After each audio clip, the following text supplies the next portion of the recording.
السلام علیکم ورحمۃ اللہ وبرکاتہ۔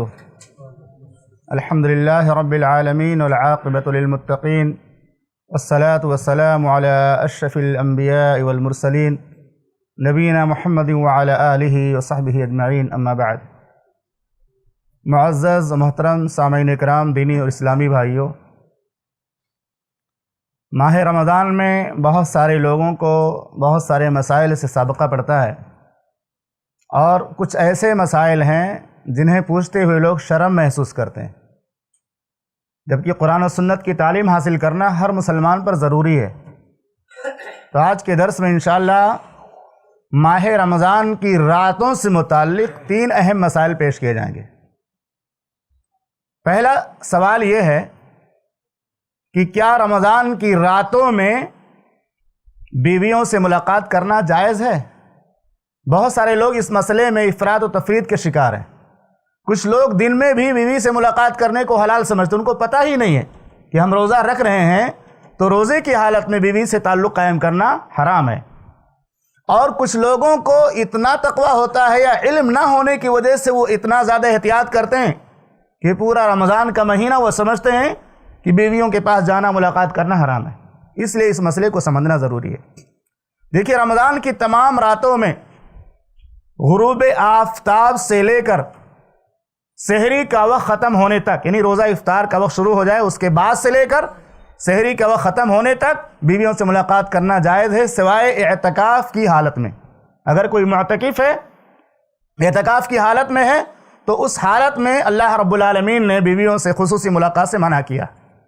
اس کی دلیل سورۃ البقرہ کی آیت نمبر 187 ہے۔ اللہ رب العالمین نے فرمایا احل لکم لیلۃ الصیام الرفث الی نسائکم۔ اللہ رب العالمین کی طرف سے حلال قرار دیا گیا تمہارے لیے رمضان کی راتوں میں بیویوں سے ملاقات کرنے کو۔ ہن لباس لکم وانتم لباس لہن، بیویاں تمہارے لیے لباس ہیں، تم اپنی بیویوں کے لیے لباس ہو۔ علم اللہ انکم کنتم تختانون انفسکم، اللہ رب العالمین کو تمہاری پوشیدہ خیانتوں کا علم ہے، اللہ جانتا ہے کہ تم میں سے کچھ لوگوں سے یہ خیانت ہو رہی ہے۔ فتاب علیکم، تو اللہ نے تمہاری توبہ قبول فرمائی۔ وعفا عنکم، اور تم کو معاف کر دیا۔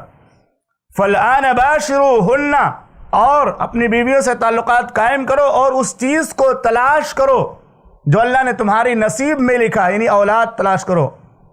اس کے بعد اللہ رب العالمین نے فرمایا وَكُلُوا وَاشْرَبُوا، اور کھاؤ اور پیو، حَتَّى يَتَبَيَّنَ لَكُمُ الْخَيْطُ الْأَبْيَضُ مِنَ الْخَيْطِ الْأَسْوَدِ مِنَ الْفَجْرِ، یہاں تک کہ صبح کا سفید دھاگا رات کی سیاہی پر غالب آ جائے، یعنی صبح کی سفیدی رات کی سیاہی پر غالب آ جائے فجر کا وقت شروع ہونے تک۔ اس کے بعد اللہ رب العالمین نے فرمایا ثُمَّ أَتِمُّ الصِّيَامَ إِلَى اللَّيْلِ، پھر روزہ پورا کرو رات تک، یعنی جیسے ہی سحری کا وقت ختم ہوا اس وقت سے لے کر کے غروب آفتاب تک روزہ مکمل کرو۔ اس کے بعد اللہ رب العالمین نے فرمایا وَلَا تُبَاشِرُوهُنَّ وَأَنْتُمْ عَاكِفُونَ فِي الْمَسَاجِدِ، اور اپنی بیویوں سے ہم بستری یا مباشرت نہ کرو جبکہ تم حالت اعتکاف میں مسجدوں میں بیٹھے ہو۔ تِلْكَ حُدُودُ اللَّهِ، یہ اللہ کے حدود ہیں، فَلَا تَقْرَبُوهَا، ان کے قریب بھی نہ جاؤ۔ كَذَلِكَ يُبَيِّنُ اللَّهُ آيَاتِهِ لِلنَّاسِ لَعَلَّهُمْ يَتَّقُونَ، اسی طرح اللہ تعالیٰ اپنی آیتوں کو لوگوں کے سامنے یا لوگوں کے لیے کھول کھول کر بیان کرتا ہے تاکہ لوگ ڈریں اور گناہوں سے بچیں۔ تو اس آیت کریمہ میں اللہ رب العالمین نے اجازت دی ہے۔ ابتدائی اسلام میں جب کوئی روزہ رکھتا تھا تو اس کے لیے رات میں بیویوں سے ملاقات کرنا حرام تھا۔ اس کی روایت صحیح بخاری کے اندر موجود ہے۔ براء ابن عازب رضی اللہ تعالیٰ عنہ بیان کرتے ہیں لما نزل صوم رمضان كانوا لا يقربون النساء، شروع میں جب رمضان کے روزے کا حکم نازل ہوا تو لوگ اپنی بیویوں سے قریب نہیں جاتے تھے۔ وَكَانَ رِجَالٌ يَخُونُونَ أَنفُسَهُمْ، اور بہت سارے لوگ ایسے جو خیانت کرتے تھے، یعنی وہ چیز حرام تھی لیکن ان سے وہ چیز ہو جایا کرتی تھی۔ تو اللہ رب العالمین نے یہ آیت کریمہ نازل فرمائی فَأَنزَلَ اللَّهُ عَلِمَ اللَّهُ أَنَّكُمْ كُنْتُمْ تَخْتَانُونَ أَنفُسَكُمْ، یہ آیت کریمہ نازل ہوئی اور اس کے بعد اللہ نے حلال قرار دیا کہ آپ جو ہے رات کے وقت روزے کے مہینے میں رات کے وقت بیویوں سے ملاقات کر سکتے ہو۔ تو یہ صحیح بخاری کی روایت ہے، اس سے پتہ چلتا ہے کہ اسلام میں اللہ رب العالمین نے رخصت دی ہے کہ رمضان کی راتوں میں بیویوں سے ملاقات کر سکتے ہیں، کوئی حرج کی بات نہیں ہے۔ اور کوئی آدمی اگر اعتکاف کی حالت میں ہے تو اسے بچنا چاہیے، کیونکہ اللہ نے منع کیا ہے۔ کوئی آدمی معتکف اگر ہو گیا اور مسجد میں اعتکاف میں بیٹھا ہوا ہے تو وہ اس حالت میں جب تک اعتکاف میں ہے بیوی سے ملاقات نہیں کر سکتا۔ دوسرا مسئلہ یہ ہے کہ کیا جنابت کی حالت میں سحری کھانا جائز ہے؟ کبھی کبھی آدمی ناپاک ہے، جنوبی ہے، اور 10-15 منٹ باقی ہے سحری کا وقت ختم ہونے میں۔ اب ایسے وقت میں اٹھتا ہے تو سوچتا ہے اب میں کیا کروں، ابھی میں ناپاک ہوں، نہاؤں گا تو ٹائم ختم ہو جائے گا، سحری کھاؤں تو کہیں غلطی نہ ہو جائے، کوئی گناہ نہ ہو جائے۔ تو جنابت کی حالت میں سحری کھانے میں کوئی حرج کی بات نہیں ہے۔ آپ نے آیت سنی کہ کھاؤ اور پیو یہاں تک کہ سحری کا وقت ختم ہو جائے۔ جب تک سحری کا وقت باقی ہے کھانا بھی، پینا بھی اور تعلقات قائم کرنا بھی تمہارے لیے جائز ہے۔ تو جنابت کی حالت میں سحری کرنے میں کوئی حرج کی بات نہیں ہے۔ تیسرا اور آخری مسئلہ یہ ہے کہ جنابت کی حالت میں صبح کرنے سے کیا روزہ فاسد ہو جائے گا؟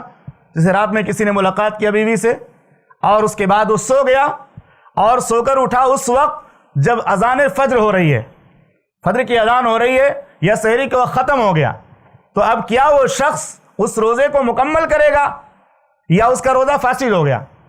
تو اس کا روزہ مکمل ہوگا، فاسد نہیں ہوگا، کیونکہ محمد رسول اللہ صلی اللہ علیہ وسلم جنابت کی حالت میں صبح کرتے تھے اور اپنا روزہ مکمل کرتے تھے۔ کبھی کبھی ایسا بھی ہوتا ہے کہ سحر کے وقت آدمی بیدار ہوا، ٹائم کم ہے، سحری کھاتے کھاتے اذان ہو گئی، یعنی غسل نہیں کر سکا، غسل کا ٹائم نکل گیا۔ تو اگر اذان ہو گئی اور سحری کا وقت ختم ہو گیا، اذان فجر ہو گئی، تو اس کو چاہیے کہ غسل کرے اور نماز فجر ادا کرے، اس کا روزہ مکمل ہو جائے گا۔ اس کی دلیل صحیح مسلم میں 1109 نمبر پہ موجود ہے۔ عائشہ صدیقہ رضی اللہ تعالیٰ عنہ بیان فرماتی ہیں اللہ کے نبی صلی اللہ علیہ وسلم رمضان کے مہینے میں صبح کرتے تھے کبھی کبھی، اور آپ جنابت کی حالت میں ہوتے تھے بغیر احتلام کے، کوئی احتلام کا معاملہ پیش نہیں آتا تھا، جنبی ہوتے تھے۔ اس کے بعد آپ غسل جنابت کرتے اور اس روزے کو مکمل کرتے۔ تو جنابت کی حالت میں محمد رسول اللہ صلی اللہ علیہ وسلم صبح کرتے تھے، اس کے بعد آپ غسل کرتے اور روزہ مکمل کرتے۔ اس سے پتہ چلتا ہے کہ اگر کبھی ایسا واقعہ ہو جائے کہ آدمی سحری کا وقت ختم ہونے سے پہلے غسل نہ کر سکے، اذان فجر ہو جائے، تو اس کو اپنا روزہ مکمل کرنا چاہیے۔ اس میں کوئی قباحت نہیں ہے، کوئی حرج کی بات نہیں ہے، کیونکہ محمد رسول اللہ صلی اللہ علیہ وسلم سے ایسا کرنا ثابت ہے۔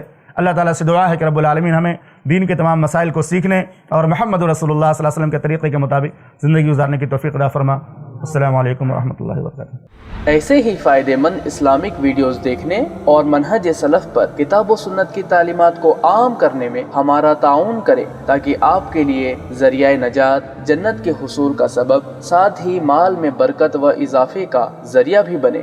آمین۔ جزاک اللہ خیرن۔